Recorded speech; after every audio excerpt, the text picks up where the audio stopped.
الحبيب والذي ترجى شفاعته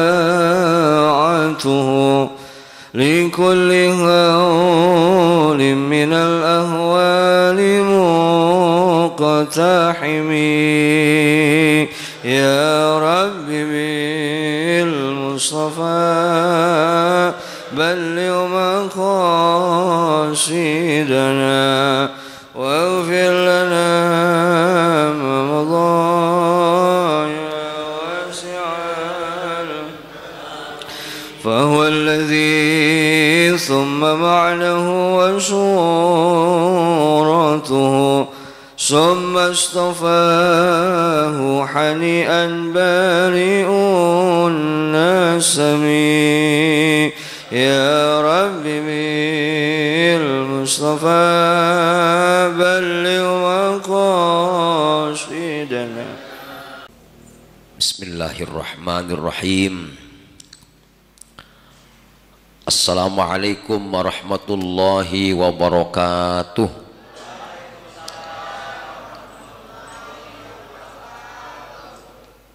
Innal hamdalillah nahmaduhu wa nasta'inuhu wa nastaghfiruhu wa nastahdihi wa natubu ilaihi wa natawakkalu alaihi wa na'udzu billahi min syururi anfusina wa min sayyiati a'malina may yahdillahu fala mudhillalah wa may yudlil fala hadiyalah. Allahumma salli wa sallim wa barik wa tarham wa tahannan ala abdika wa rasulika sayyidina wa habibina wa syafi'ina wa maulana Muhammad wa ala alihi wa sahbihi wa man tabi'a hudahu ila yaumil ma'ad. Rabbana la tu'akhidhna in nasina aw akhta'na. Rabbana wa la tahmil alaina isra kama hamaltahu ala alladhina min qablina. Rabbana wa la tuhammilna ma la taqata lana bih wa'fu anna waghfir lana warhamna anta maulana fansurna 'alal qaumil kafirin. Rabbi shrah li sadri wa yassir li amri wahlul 'uqdatam min lisani yafqahu qawli. Subhanaka la ilma lana illa ma 'allamtana innaka antal alimul hakim. Bapak Ibu jamaah subuh yang berbahagia, patut kiranya di pagi hari ini kita bersyukur alhamdulillah. Kenapa di pagi hari ini kita patut bersyukur? Bukan berarti pagi kemarin ora bersyukur, bukan berarti tadi malam ora bersyukur. Alhamdulillah, kajian kita subuh ini kajian istimewa. Kenapa istimewa? Belum tentu ketemu sepanjang umur kita ngaji minggu kayak gini. Betul Pak? Ngapa? Main betul bah ngapa? Karena ini minggu tepat 10 Muharram atau yang terkenal dengan Asyura. Asyura artinya 10 Muharram. Nabi Ibrahim alaihissalam diselamatkan dari api nih tanggal 10 Muharram. Nabi Musa alaihissalam selamat dari kejaran Fir'aun 10 Muharram. Termasuk Nabi Nuh alaihissalam selamat turun dari apa? Perahu 10 Muharram. Penciptaan langit dan bumi 10 Muharram. Ini versinya Syekh Abdul Qadir dalam kitab Al-Ghunyah. Termasuk Nabi Ismail alaihissalam setelah pengorbanan bertemu dengan bapaknya Ibrahim alaihissalam, itu 10 Muharram. Termasuk konon katanya Yaumul Qiyamah bisa jadi akan terjadi di 10 Muharram. Inilah hari paling hebat di bulan Muharram, tanggal 10.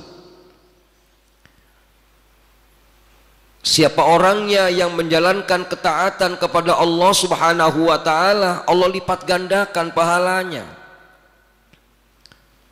Termasuk kita pagi hari ini kita ngaji ketaatan bukan orang ini. Ketaatan bukan ini. Bu, lenggut baik sih, masih tanyain lenggut baik. Ini ngaji ketaatan sama Allah apa ora? Amin Allahumma. Ini ngaji wajib. Artinya kalau wajib ini ketaatan kepada Allah. Semoga Allah perkenankan ilmu kita barokah, amin. Termasuk diantaranya yang wajib apalagi bapak-bapak membahagiakan bini. Nanti pulang-pulang temuin bini, bikin tersenyum, syukur-syukur kasih duit yang banyak. Ya, asal jangan duit yang putus baik.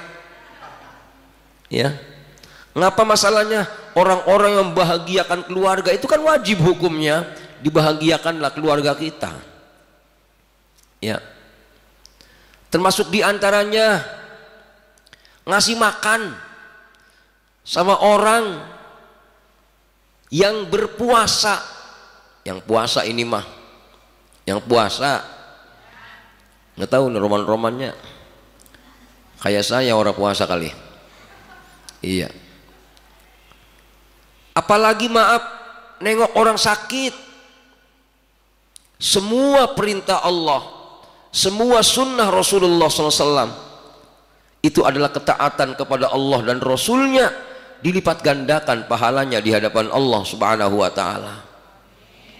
Imam Al-Baghawi dalam tafsirnya mengatakan, tapi hati-hati katanya, ketika ada dalam satu waktu Allah lipat gandakan pahalanya, ketika ketaatan dilipat gandakan, pastinya keburukan pun dilipat gandakan dosanya. Tuh. Makanya pagi ini kita belajar ngaji, minimal tidak sedang maksiat. Amin. Amin ya rabbal alamin. Mudah-mudahan pagi ini kita ngaji lipat gandanya, subhanallah. Allah lipat gandakan sebagaimana kita sholat di Masjidil Haram 100.000 kali lipat. Amin ya rabbal. Mudah-mudahan pahala ngaji kita pagi ini nyampe pahalanya pada orang tua kita semua. Amin. Mudah-mudahan berkahnya kita ngaji tanggal 10 Muharram ini nyampe pada anak cucu kita jadi orang soleh semuanya. Amin Allahumma ya rabbal alamin. Makanya saya bilang ini ngaji istimewa, belum tentu seumur hidup ketemu minggu pagi tanggal 10 Muharram. Masya Allah. Salawat dan salam kita sanjungkan kepada baginda Rasul Muhammad sallallahu alaihi wasallam, pada semua keluarganya, semua sahabatnya, serta seluruh pengikutnya ila yaumil qiyamah. Amin Allahumma ya rabbal alamin. Bapak Ibu yang dirahmati Allah, pagi ini kita akan belajar bersama surah An-Nasr. Kata orang zaman dulu surah Idza Ja. Zaman dulu. Zaman sekarang nyebutnya An-Nasr. An-Nasr surah Madaniyah yang jumlah ayatnya ada 3 ayat. Dikit ini, makanya karena dikit yuk kita baca bareng-bareng. Kalau banyak mah gak keburu waktunya ya dia. Setuju Pak, Ibu? Mudah-mudahan pahalanya ini lipat ganda semua ini. Amin Allahumma ya Rabbal. Dengerin dulu ya Bapak Ibu ya. Bismillahirrahmanirrahim. Yuk sama-sama.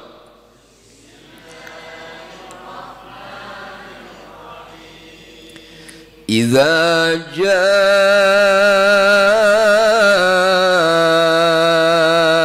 nasrullahi wal fath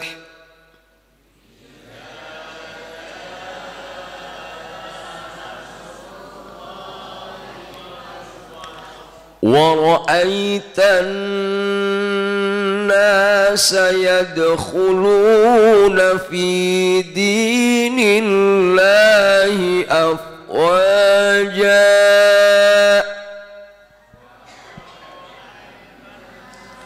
sayadkhuluna fi dinillahi afwaja fasabbih bihamdi rabbika wastaghfirhu innahu kana tawwaba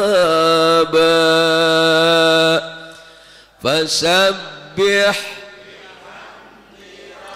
bika wastaghfirhu innahu kana tawwaba. Ya bareng-bareng. Bismillahirrahmanirrahim. Idza jaa nasrullahi wal fath wa ra'aitan nasa yadkhuluna fi dinillahi afwaja fasabbih bihamdi rabbika wastaghfirhu innahu kana tawwaba.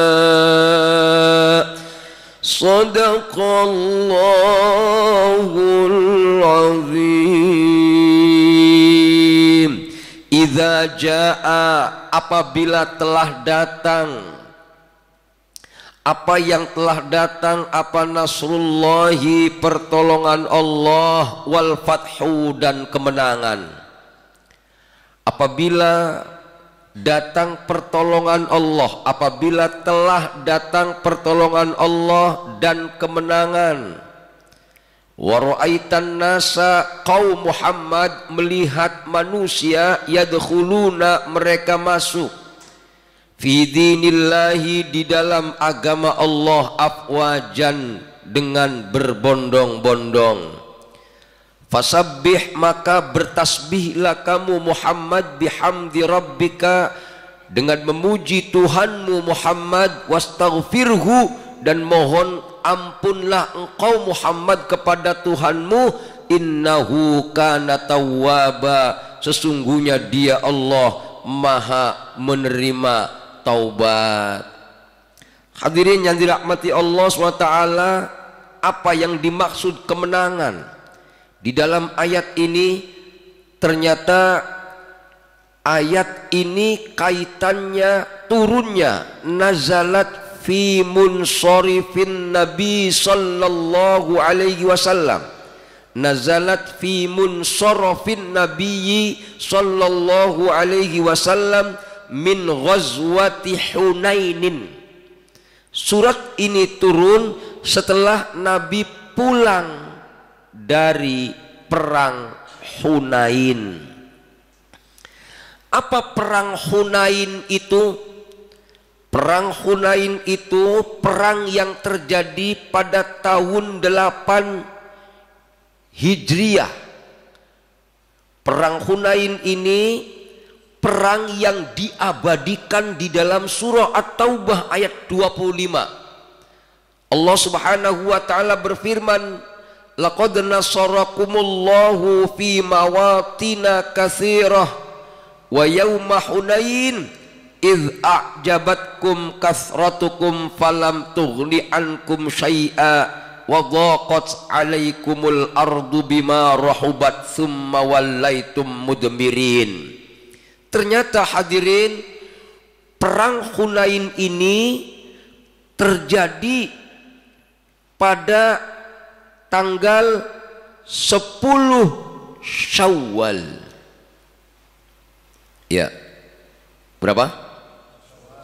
10 Syawal. Habis lebaran. Ya. Kenapa terjadi perang? Orang-orang kafir Quraisy ketika ada perjanjian Hudaybiyah dilanggar. Karena dilanggar, orang-orang Islam dari Madinah 10.000 jumlahnya datang ke kota suci Mekah. Ternyata begitu datang kota suci Mekah, mereka ketakutan. Akhirnya terjadilah yang namanya Mekah ada dalam kekuasaan Islam. Tuh. Ternyata ketika Islam menang, Mekah ada dalam kekuasaan Islam. Nih, orang-orang Badui, Hawazin dan Thaqif. Kalau Hawazin sama Thaqif ini Bapak Ibu, kalau dari Indonesia nih ke kanan Taif, dari Jeddah itu ke kiri Mekah. Artinya orang-orang Taif yang ada di gunung sana gedeg lihat Mekah dikuasai sama Islam. Begitu ceritanya. Tuh. Makanya kemudian ketika orang-orang Islam berjalan ke Taif, diserang Pak dari atas. Nabi ngejarlah, bahasanya kalau bahasa kita. Nabi ketika mendengar informasi itu membawa 10.000 pasukan umat Islam dan 2.000 dari umat Islam Mekah yang baru masuk Islam ketika Fathu Makkah. Bisa dibayangkan kalau 10 tambah 2.000 berapa Pak? 12.000. Kira-kira 12.000 banyak apa ora? Banyak. Iya. Ternyata begitu 12.000 pasukan berangkat Pak, bukan kemenangan yang didapatkan umat Islam kocar-kacir Pak. Ternyata kemenangan itu pada intinya bukan karena pasukan perangnya hebat, bukan karena tentaranya senjatanya komplit, bukan karena pasukannya banyak, tidak. Makanya diabadikan dalam Al-Quran, laqad nasarakumullah, Allah subhanahu wa ta'ala menolong kalian semua di medan peperangan yang banyak. Dan pada hari perang Hunain, ketika jumlah jamaah banyak menakjubkanmu. Bisa dibayangkan, dari Mekah habis menang 2.000 berangkat, dari sono dari Madinah berangkat 10.000 berangkat ke Taif, berbaris di tentara 12.000. Ternyata apa yang terjadi? Kocar kacir Pak. Tapi bertahannya Rasulullah, kuatnya Rasulullah, mengingatkan sahabat-sahabatnya jangan seperti ketika perang Uhud. Jadi kalau perang Hunain itu tentara Islamnya di bawah, orang mereka karena di Taif kan gunung Pak. Bapak kalau ke Taif tahu sendirilah. Siapa yang pernah ke Taif? Belum. Nah, perasaan ini pernah sono semua perasaan. Taif itu ada kereta-keretaan Pak, kereta gantung. Di sana subur, daerah pegunungan, tapi pertaniannya sangat maju. Ya, makanya kayak sayur mayur banyak di sana. Peternak kambing banyak di sana. Ya, itulah mereka yang pernah melempari Nabi dengan batu ketika Nabi hijrah ke Taif. Ternyata hadirin yang dirahmati Allah, begitu saya coba main ke sana, saya pernah tinggal di Taif seminggu.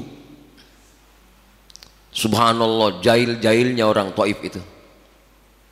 Saya menangis ketika itu. Pantes Rasulullah sampai dilemparin batu. Yang ke sekarang baik orang yang udah Islam, udah jahil-jahil bener, godain orang Indonesia. Sama orang Indonesia demen banget itu.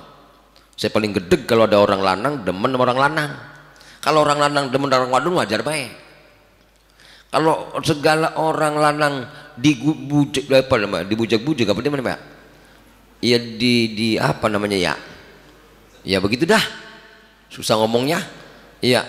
Segala disenengin sama orang lanang, kemudian di apa namanya? Dimainin lah gemangannya. Ya. Itu kan gedeg banget. Saya bilang Masya Allah, orang zaman sekarangnya begini, bagaimana zaman Rasul? Pantas Rasul lempari batu. Ternyata hadirin, dengan kekuatan Islam yang segitu banyaknya, kocar kacir Pak. Sahabat Ali bertahan, kemudian Ibnu Abbas bertahan, siap dengan 3 sayap. Sayap pertama Rasulullah, sayap kedua Ibnu Abbas, sayap ketiganya sahabat Ali. Ternyata dengan kekuatan itu, pasukan yang tadinya kocar kacir menang. Inilah yang dikatakan Nasrullah. Idza jaa Nasrullah wal fathu, kemenangan. Fathu Makkah tadi tuh awalnya kan Makkah dulu menang. Makkah menang, orang-orang Badui ini, orang-orang Badui nggak terima, akhirnya bikin penyerangan. Ternyata itu orang-orang Mekah Pak, ketika melihat Islam menang, kemudian masuk Islam. Tuh kayak Abu Sufyan masuk Islam itu ketika Fathu Makkah itu. Dia ternyata masuk Islamnya terpaksa barangkali. Ngapa masalahnya? Ketika orang-orang Taif itu bikin perlawanan, orang-orang Badui, Hawazin dan Thaqif, itu orang-orang Mekah yang masuk Islamnya belakangan ngomong kayak gini, pasti Islam hancur, no, kita doain biar hancur Islam. Itulah Pak, sehebat-hebatnya Rasulullah, ternyata masih ada orang yang mendoakan kehancuran. Makanya begitu umat Islam dalam perang Hunain itu menang Pak, walaupun awalnya kocar kacir, pulangnya Rasulullah dari Taif habis perang Hunain, kemudian turunnya ayat idza jaa nasrullahi wal fath, apabila telah datang pertolongan Allah dan apabila telah datang kemenangan, wa ra'aitan nasa yadkhuluna fi dinillahi afwaja. Ayat ini kaitannya ketika sudah ditolong Allah di perang Hunain, ketika ditolong Allah dengan adanya Fathu Makkah, Nabi melihat orang-orang masuk Islam berbondong-bondong.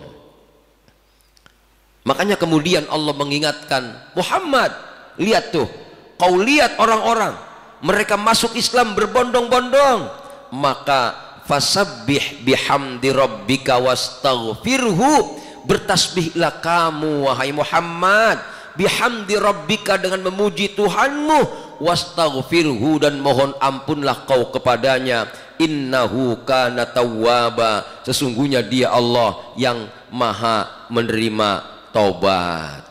Nah hadirin yang dirahmati Allah subhanahu wa ta'ala, makanya dalam asbabun nuzul Imam siapa nih ya, Al-Wahidi, konon katanya lamma aqbala Rasulullah sallallahu alaihi wasallam min ghazwati Hunain, ketika Rasulullah pulang dari menghadapi perang Hunain, baru turunnya idza jaa nasrullahi wal fath. Bapak Ibu ingat-ingat nih, kehebatan kita itu berarti kehebatan Allah. Kemenangan kita berarti kemenangan Allah, pertolongan dari Allah, kekuatan kita berarti kekuatan dari Allah. Hati-hati, jangan sekutukan Allah subhanahu wa ta'ala ketika kita bisa melaksanakan ibadah, karena Dalam ayat Al-Quran Allah katakan, ma asobaka min hasanatin faminallah, tidak ada kebaikan yang kau kerjakan, tidak ada kebaikan yang menimpamu kecuali itu datangnya dari Allah Subhanahu. Nah, ini maksudnya. Itu maksudnya fasabbih bihamdi rabbika, ya, bertasbihlah kamu, sucikan nama Allah dengan memuji Allah. Jangan sampai ini mah, loh anak gua noh udah gede noh, anak gua udah gede, siapa tuh yang gedein, bener ya? Sombong orang tuh, itu namanya tidak bertasbih. Alhamdulillah ya Allah, kau telah besarkan anakku. Bu,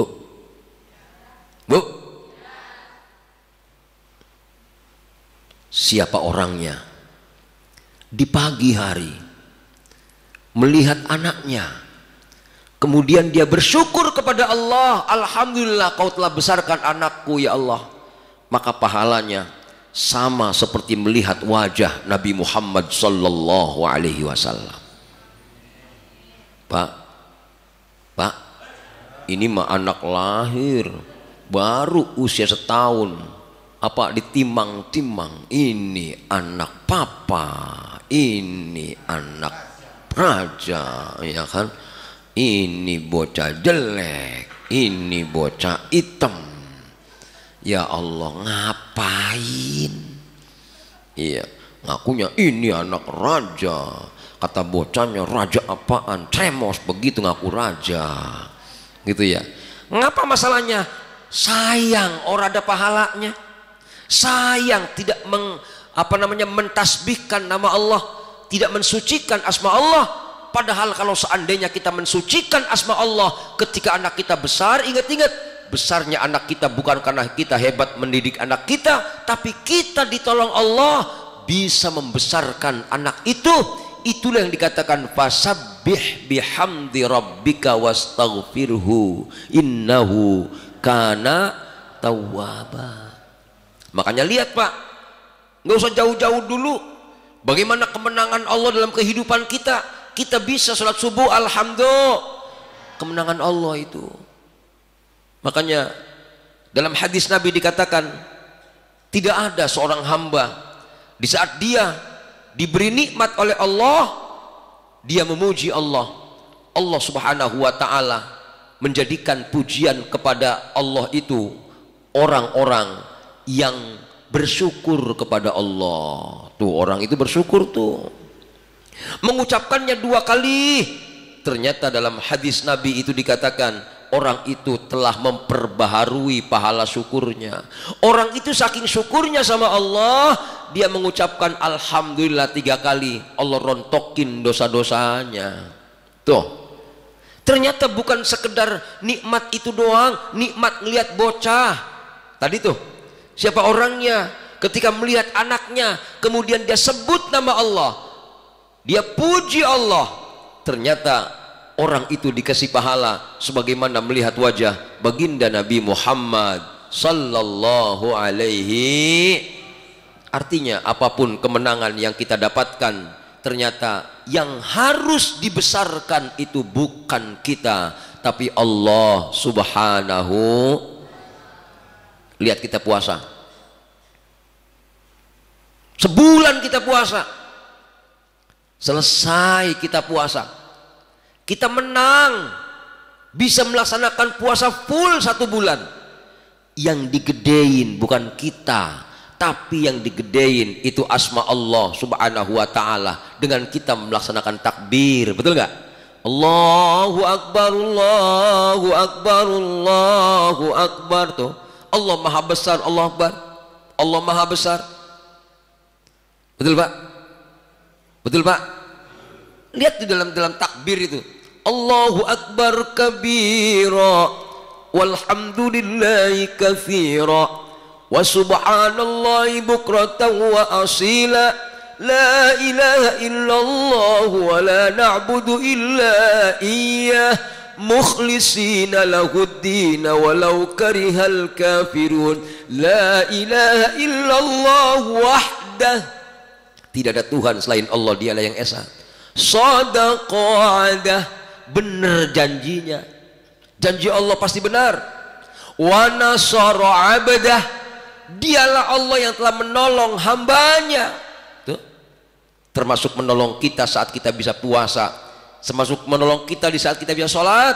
Makanya kemudian kita nggak bisa menyombongkan amal sholat kita nggak bisa menyombongkan amal puasa kita. Makanya yang disombongkan adalah Allah. Allahu Akbar, Allahu Akbar, Allahu Akbar. Tuh, ternyata hadirin, yang unik Pak, yang unik nih, ketika turunnya ayat ini,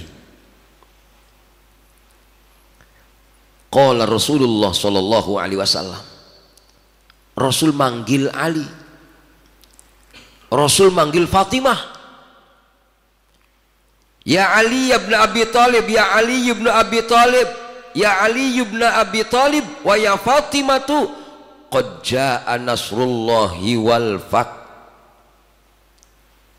Wahai Ali, wahai Fatimah, telah datang pertolongan Allah, telah datang kemenangan.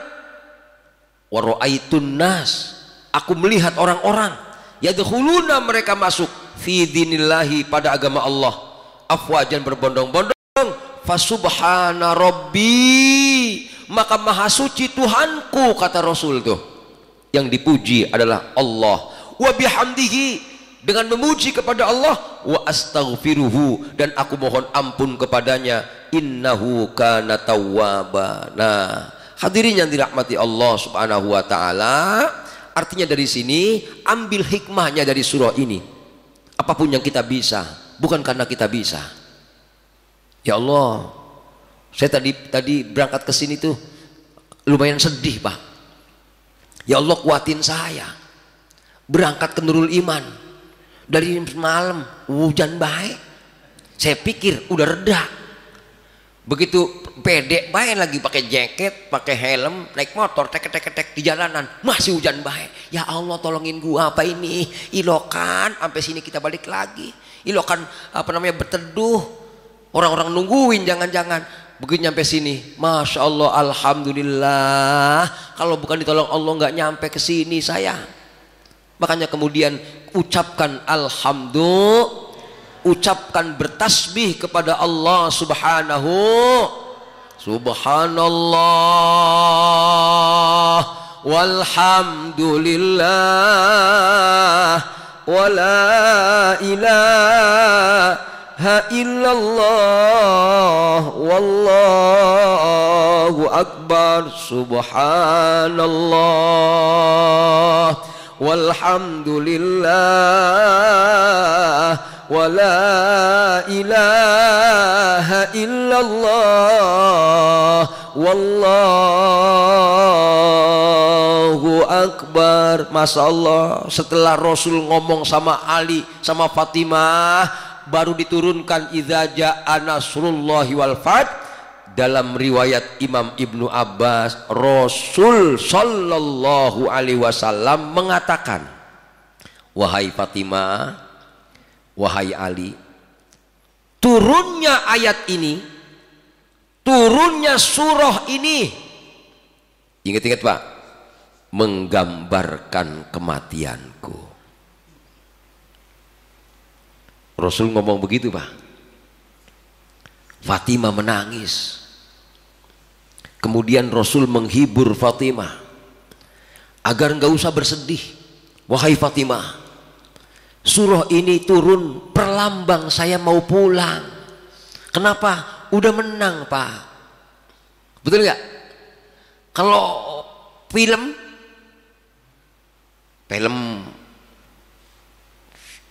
di TV, masih lihat TV orang? Kalau lawan udah kalah, jagoan eng ing eng datang udah menang, berarti sebentar lagi the end, tamat. Betul ya? Betul Pak? Masya Allah. Sama dengan peristiwa turunnya surah ini. Ketika diinformasikan telah datang adanya pertolongan Allah, telah datang kemenangan Mekah. Maaf, sebelum adanya kemenangan Mekah, Nabi diusir, Nabi mau dibunuh, bahkan Nabi diperangi, Nabi dicaci maki. Tapi nampaknya itu semua berakhir, Pak. Berakhirnya kapan? Diturunkannya surah ini. Makanya Rasulullah mengatakan, wahai Fatimah, wahai Ali, turunnya surah ini berarti melambangkan kematianku. Nangis Fatimah. Setelah nangisnya Fatimah, kata Rasulullah, Fatimah, jangan bersedih. Kenapa ya Rasulullah? Aku nggak boleh bersedih. Walaupun aku nanti pulang, kaulah anakku pertama yang akan bertemu aku di yaumul qiyamah. Senyum langsung. Jadi Fatimah itu diinformasikan melalui hadis dari Imam Ibnu Abbas radhiyallahu an, orang yang akan bertemu Rasul pertama di yaumul qiyamah. Tuh Pak, Rasulullah luar biasa. Kapankah Rasulullah bertemu Fatimah? Di saat mau nyebrang Siratal Mustaqim. Disitulah Rasul ketemu Fatimah. Ngeri dengan yaumul qiyamah. Idzas samaun fatarat, idzas syamsu kuwirat. Ya Pak ya, bagaimana ketika matahari jatuh, bintang-bintang jatuh, bagaimana ketika langit itu pecah. Di saat itulah kemudian seluruhnya dimusnahkan. Ketika dimusnahkan kemudian baru dibangkitkan. Bagaimana ketakutannya Nabi Adam di yaumul qiyamah karena berdosa makan buah khuldi. Bagaimana Nabi Ibrahim alaihi salam ketakutan di yaumul qiyamah karena bohong sekali. Bohong sekali Nabi Ibrahim. Mana bohongnya? Ketika bapaknya pembuat patung, ketika rajanya ngaku sebagai Tuhan, Namrud. Kemudian patung-patung itu dihancurkan sama Nabi Ibrahim. Patung yang paling gede kemudian tidak dihancurkan. Kampak yang digunakan untuk menghancurkan patung-patung kecil kemudian dikalungkan di leher berhala paling gede. Begitu ditanya, Ibrahim, apakah kamu yang menghancurkan berhala itu? Apa kata Nabi Ibrahim? Jangan tanya aku. Lihat deh kampaknya di mana. Itu bohong begitu doang. Ketakutan bertemu Allah Nabi Ibrahim di yaumul qiyamah, padahal Khalilullah. Bagaimana kalau aki-aki yang biasa ngumpetin duit di peci? Punya duit Pak,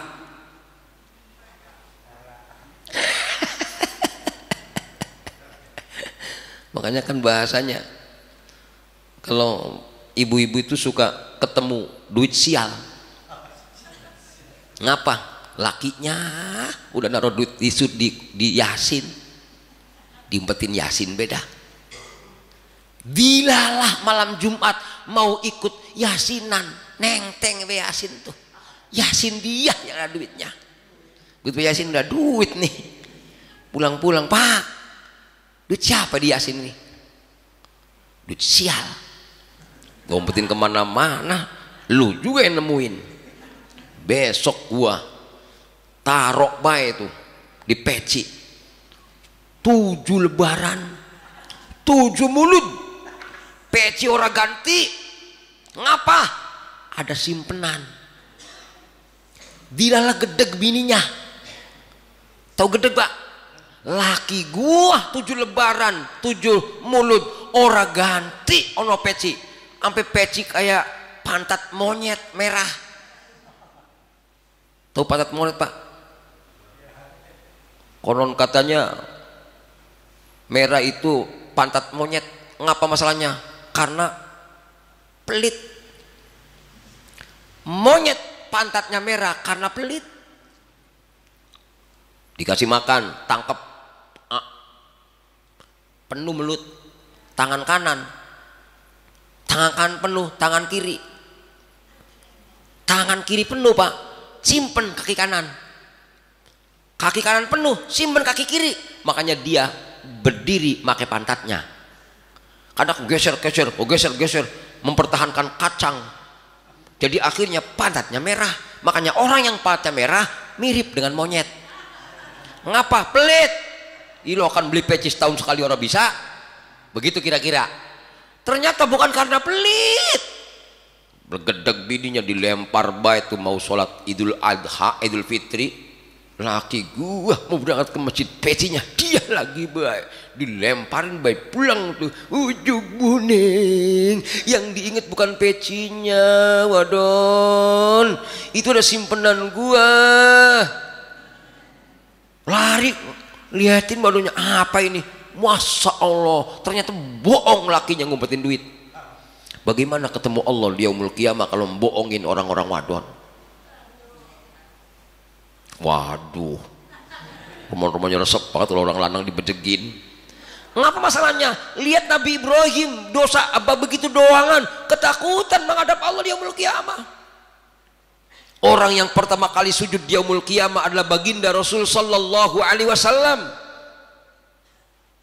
Begitu sujud kemudian Allah katakan, Muhammad, irfa' ra'saka, is'al a'ti, mintalah kau, akan aku beri permintaanmu. Ternyata hadirin, Rasulullah SAW menemui kita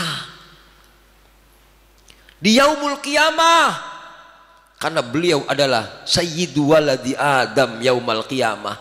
Ketemu anaknya dewek Fatimah, maaf, pas mau nyebrang Shirathul Mustaqim, yang dilihat orangnya yang dicari. Kan Nabi Muhammad dikatakan orang yang bisa memberikan syafaat di hadapan Allah Subhanahu wa ta'ala. Hebatnya Bapak Ibu yang dirahmati Allah. Maaf nih, model kita nih yang banyak dosa, kalau mau ketemu Rasul di yaumul qiyamah dengan syafaatnya, seneng apa ora? Seneng apa ora? Itu Fatimah tadi ketika diturunkan ayat ini, idza jaa nasrullahi wal fath, nangis ketika diinformasikan aku mau pulang, selesai tugasnya. Tapi ketika Siti Fatimah itu mau nangis, kemudian Rasul ngomong, jangan nangis nak, wahai Fatimah, kau harusnya bahagia. Kenapa ya Rasulullah? Kau adalah anakku pertama yang akan bertemu dengan aku. Hebatnya Fatimah, langsung hilang tangisan itu dan tersenyum. Nah kira-kira kalau orang Nurul Iman, orang Pondok Jaya, emak-emak, orang punya duit, nangis baik. Ya. Kemudian ngomong kayak gini, udahlah di dunia mah paling seumur sebentar, nanti di yaumul qiyamah ketemu Rasul, dapat syafaat Rasul. Kira-kira nangisnya berhenti apa ora? Bu, inilah keimanan kita yang sangat lemah. Berbeda dengan Fatimah, luar biasa. Begitu Nabi Muhammad meninggal kemudian diinformasikan anak yang akan bertemu beliau adalah Fatimah, langsung senyum, hilang nangisnya. Hebatnya itu. Ternyata hadirin, dalam asbabun nuzul Imam Al-Wahidi benar, surah ini turun 8 Hijriah, 2 tahun setelah itu Rasul wafat. Rasul wafat berarti tahun 10 Hijriah. Hebatnya Pak. Ada seorang sahabat namanya Imam Ibnu Abbas. Ketika dipanggil sama sahabat Umar, Abbas sini masuk. Begitu masuk Bapak Ibu, saya baca dalam tafsir Imam Ibnu Katsir, di dalamnya sahabat Umar, tentara Badar, sepuh-sepuh. Ternyata kemudian sahabat Imam Ibnu Abbas keluar lagi malu, katanya, ngapa senior semua di situ mah, gitu ya? Enggak, jangan begitu, masuk. Begitu masuk ternyata sahabat Umar pengen tanya kepada seluruh tentara Badar, wahai tentara Badar, bagaimana kamu menafsirkan idza jaa nasrullahi wal fath? Wa ra'aitan nasa yadkhuluna fi dinillahi afwaja. Fasabbih bihamdi rabbika wastaghfir innahu kana tawwaba. Seluruh sahabat segitu banyaknya tentara Badar, mereka menjawab ketika mendapatkan kemenangan, ketika mendapatkan pertolongan, maka bertasbihlah kepada Allah, maka beristighfarlah, mohon ampun kepada Allah. Tafsir mereka semua. Sahabat Umar kemudian ngomong sama sahabat Imam Ibnu Abbas, Abbas, tuh lihat, segitu banyaknya dia ngomong, tafsirnya seperti itu. Nabi ketika menang, Nabi ketika ditolong Allah, perintahnya disuruh bertasbih. Apakah tafsirmu sama dengan mereka, wahai Ibnu Abbas? Apa jawaban Imam Ibnu Abbas? Tidak. Bagaimana tafsirmu, wahai Imam Ibnu Abbas?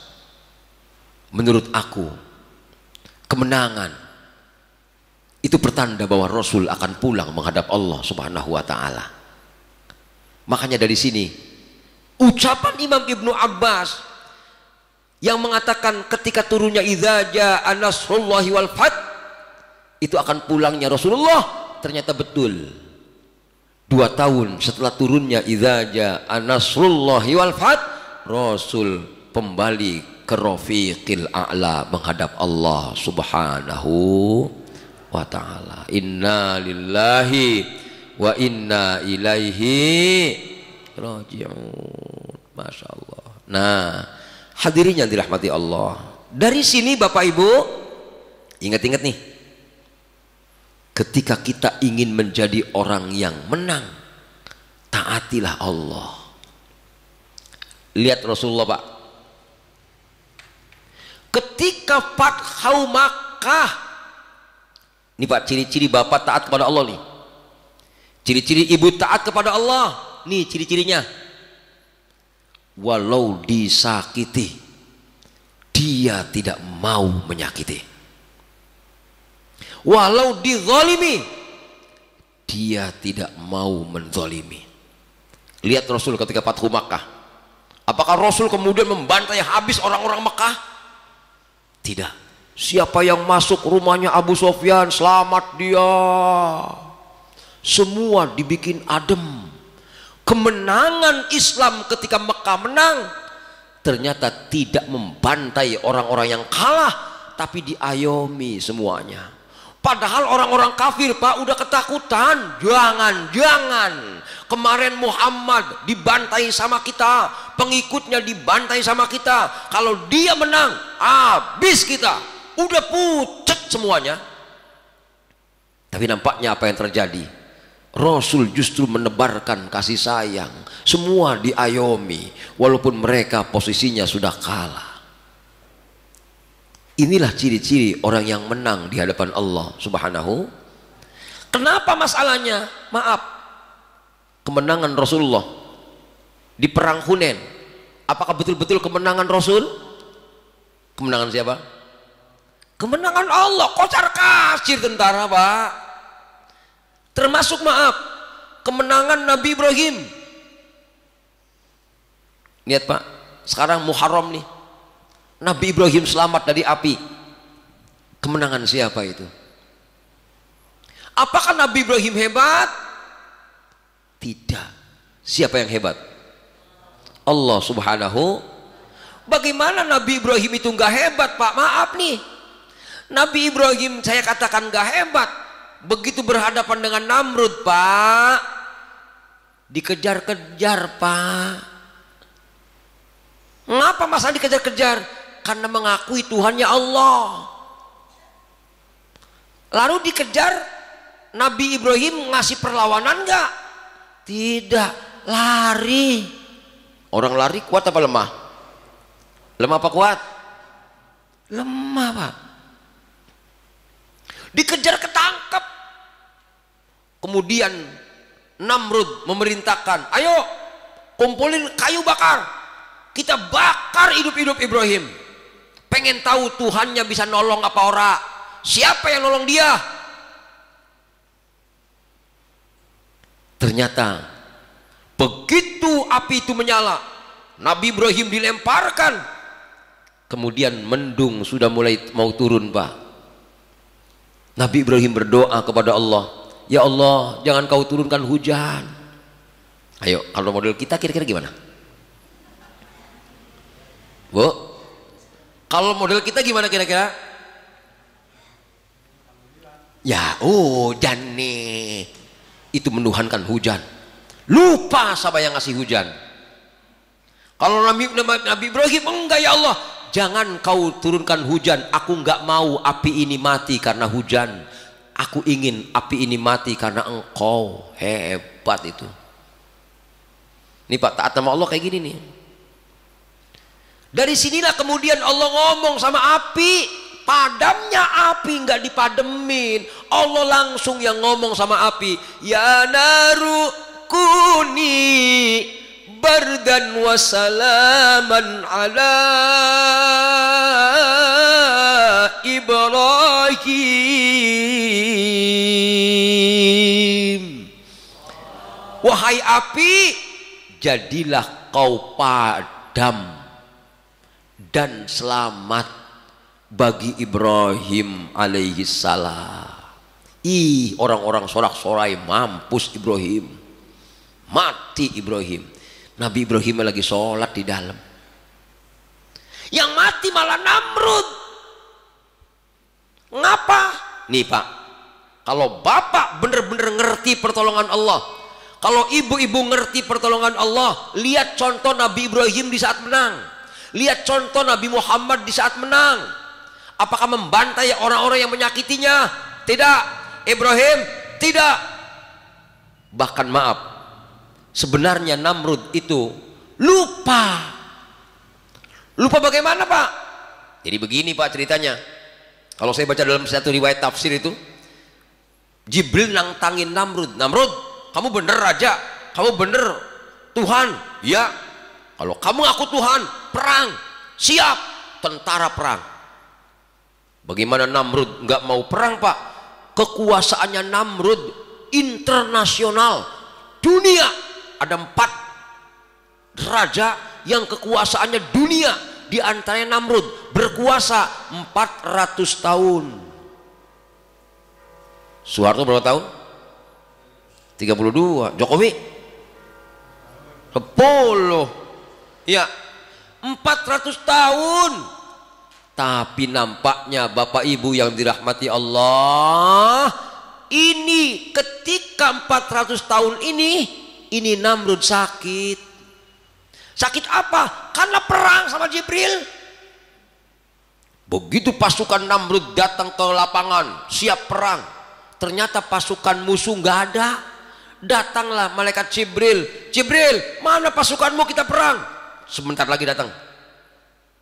Begitu datang Pak, pasukannya nyamuk. Pang, itu pasukan mati semua terkacir, ngadepin nyamuk doang. Gitu ya. Namrud selamat. Tidak mati di medan peperangan dengan dimakan nyamuk, tapi hidungnya dimasuki nyamuk. Yang palanya pang, kalau udah nyamuk lagi bergerak pang. Yang jadi hebatnya maaf, tidak ada yang bisa ngobatin penyakitnya Namrud kecuali Nabi Ibrahim alaihissalam. Kemarin-kemarinnya musuhin, malam-malam sakit, panggilin Ibrahim tuh. Hebatnya Nabi Ibrahim, kudunya mah manggil gua. Kemarin nyakitin gua, bagian mampus dia. Kalau model kita begitu, betul ya.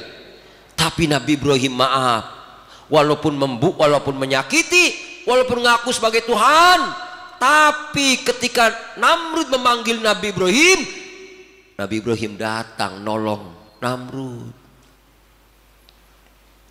Cuman lupa Namrud, yang dokternya dibakar. Nabi Ibrahim ada di api, yang puyeng bukan Nabi Ibrahim, tapi Namrud. Yang ngobatin gua ono di dalam, gua lupa. Frustasi Namrud karena nggak ada yang bisa ngobatin. Dia ambil besi, dipukul-pukulkan kepalanya, dibentur-benturkan kepala di dinding. Makanya dalam manuskrip yang saya baca, ternyata Namrud itu mati, bunuh diri karena rasa sakit bekas nyamuk. Betapa hina dinanya Namrud. Segitu orang yang berkuasa 400 tahun, kekuasaannya di seluruh dunia, wilayahnya, ternyata dia kalah dengan seekor nyamuk. Nabi Ibrahim tidak kuat, Nabi Ibrahim nggak hebat. Yang hebat siapa? Tuh, kalau Allah udah ngasih pertolongan Pak, cukup mengirimkan nyamuk atuk, raja yang berkuasa 400 tahun, mampus. Artinya nggak perlu dilawan yang namanya musuh. Bapak mohon maaf, gara-gara tetangganya orang kondangan, besokannya bagian baik, orang bakal dateng. Salah, itu berarti tidak taat kepada Allah. Itu berarti kalah. Kalah dengan apa? Kalah sama nafsunya sendiri. Lihat Nabi Nuh. Pak, kalau bini kita dibandingin bini Nabi Nuh, mendingan mana? Oh, pan? Iya. Itu hebatnya Nabi Nuh, maaf. Bininya kafir, melawan baik. Begitu kapal jadi, air datang, bininya udah lari-lari, ditolong ogah, bini sini. Oh no, walaupun bendal-bendal juga bini gua, oh no. Ya. Nabi Nuh alaihi salam nggak ngomong kayak gini, mampus lo, bini orang nurut no, hayo lo, mati lo, orang begitu. Ingat-ingat Pak, kalau kita ngaku beragama Islam tapi mengikuti emosi mulu, mana imanmu? Mana teladan nabimu? Lihat Nabi Muhammad Fatku Makkah, fasabbih bihamdi rabbika wastaghfir. Prakteknya adalah kemenangan jangan diakui kemenangan. Ngapa? Ciri-ciri orang yang mengakui kemenangan, lihat tuh, dia pasti akan emosi kepada orang-orang yang dulu pernah menyakitinya. Nabi Ibrahim tidak, Nabi Nuh enggak. Ya, terus kalau begitu nanti dianya keenakan dong. Nggak bisa juga Namrud didiemin biar mati dewek. Orang yang membenci kita, Pak maaf, didiemin baik, mati orang? Ya mati. Nggak ada orang nggak mati itu. Betul ya Pak? Betul ya Pak? Setuju nih, setuju? Kalau ada orang gedeg sama kita, sirik sama kita, kadang-kadang kan begini, gua diguna-guna ini, nyari dukun lagi, serangan dukun-dukun, ngapain? Kayak nggak ada Allah baik. Kemudian yang selanjutnya Nabi Musa Pak, ngadepin siapa Pak? Nabi Musa? Fir'aun kan? Maaf, tenggelamnya Fir'aun Pak. Apakah Nabi Musa hebat? Nabi Musa datang dari gunung Turi Sina, wadil muqaddasi tua, idhab ila fir'auna innahu tagha. Musa datang ke Fir'aun. Fir'aun bapak angkat, bapak angkatnya Nabi Musa kan? Hebatnya Nabi Musa, enggak kemudian, woi bapak aram jadah, enggak. Fakul hallaka ila antazakka wa ahdiyaka ila rabbika fatakhsha farahul ayatal kubra. Ayah, kalau bahasa kita mah, maukah aku ajarin kau untuk jadi orang yang mendapatkan hidayah Allah? Tuh kira-kira begitu. Maukah aku ajari kau menjadi orang yang takut kepada Allah? Bahasa Nabi Musa halus walaupun kepada orang yang mau membunuhnya sekalipun. Bu, jadi kalau gedeg sama laki, tetap abang mau makan apa bang? Tuh orang-orang yang punya iman tuh. Jangan ini mah kemana-mana nyisain baunya baik, makan duren ceritanya doang, dikasihnya baunya doang, besok bagian baik. Kalau nyolek-nyolek dia minta gua kasih baunya baik, itu berarti orang yang tidak punya iman. Hati-hati tuh. Na'udzubillahimin. Lihat Nabi Musa tuh, Masya Allah, di saat nasehatin Fir'aun nggak terima Fir'aunnya Pak. Kata Allah, Musa, tunjukkan mujizatmu. Menyala tangannya. Mamba marah Fir'aunnya. Nang tangin gua, katanya. Wahai pasukanku, tentaraku, tukang-tukang dukunku, kumpul. Kita tantang perang sama Musa, katanya. Begitu, Pak. Nabi Musa nggak ngerti apa-apa, Pak. Ditahan, suruh perang. Mereka tentara dukun-dukun banyak ngelemparin apa? Tambang. Jadi ular. Nabi Musa bingung ngapain ini. Ini, Pak, kalau Allah sudah punya mau, Pak, kalau orang itu bersama Allah, pasti orang itu pasti ditolong Allah Subhanahu wa taala. Nabi Musa kemudian disuruh melemparkan tongkat. Fa'alqi 'asak. Musa, lemparkan tongkatmu. Bapak Ibu, tongkat jadi apa? Apakah itu kehebatan Nabi Musa? Apakah itu kehebatan Nabi Musa? Enggak. Mengapa katakan enggak? Begitu lemparnya tongkat, plek jadi ular. Kaget Nabi Musa. Jadi ular. Karena itu anugerah Allah, mukjizat makanya. Sehingga maaf, ulahnya Nabi Musa tadi yang dari tongkat makan semua ula-ula dari dukun-dukunnya Fir'aun. Gedeg Nabi Fir'aun. Musa deh, habis ulah dukun gua. Ya kan ya? Setelah itu dukun-dukun tadi yang ulahnya dimakan sama ulahnya Nabi Musa, semuanya sujud beriman kepada Nabi Musa alaihi salam. Marah dia, kurang ajar Musa. Ditangkap, Pak, lari kemudian mentok di Laut Merah gitu loh. Bagaimana, bingung. Ditolong Allah kemudian, Musa, pukulkan tongkatmu ke laut itu. Terbuka dari jalanan. Naik Nabi Musa tuh sama tentaranya. Fir'aun ngejar, Pak. Kata Allah, pukulin lagi Musa. Pukul, ding. Fir'aun tenggelam. Fir'aun segitu hebatnya ternyata tenggelam dengan pukulan tongkat segitu doang. Dar. Ngapa? Jangan lihat tongkatnya, siapa yang merintah dan siapa yang menolong. Kerajaan hebatnya Fir'aun kalah dengan api, hebatnya kerajaannya Namrud kalah dengan nyamuk.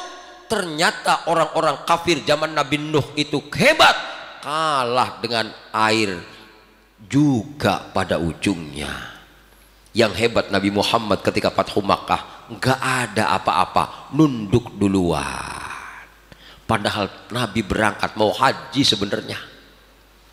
Makanya hajinya Nabi Muhammad persis setelah terjadinya Fathu Makkah, kemudian haji. Makanya dikatakan hajinya haji wada, haji perpisahan. Artinya dari sini Bapak Ibu kesimpulannya ketika orang menyakiti kita, tetaplah kita berbuat baik kepadanya. Pasti kita akan bahagia. Pengen bahagia? Pengen bahagia? Laki kita pelit, tetap kita moral sama laki. Pak, bini kita merengut, kita tetap senyum sama dia. Setuju? Yang setuju dikit banget. Setuju? Buktikan. Iya, buktikan bahwa ayat ini kita amalkan. Maksud saya gitu loh. Tadi biar tafsirnya paham, amalnya paham. Termasuk pagi hari ini kita masuk di 10 Muharram. Sebenarnya kemenangan mereka di 10 Muharram itulah kehebatan Allah Subhanahu wa ta'ala. Paham Bapak Ibu? Yuk sama-sama bismillah. Bismillahirrahmanirrahim. Idza jaa nasrullahi wal fath wa ra'aitan nasa yadkhuluna fi dinillahi afwaja fasabbih bihamdi rabbika wastaghfir innahu kana tawwaba. Shadaqallahul azim. Subhanakallahumma bihamdika asyhadu an la ilaha illa anta astaghfiruka wa atubu ilaik. Sekian saja, kurang lebihnya mohon maaf. Assalamualaikum warahmatullahi wabarakatuh.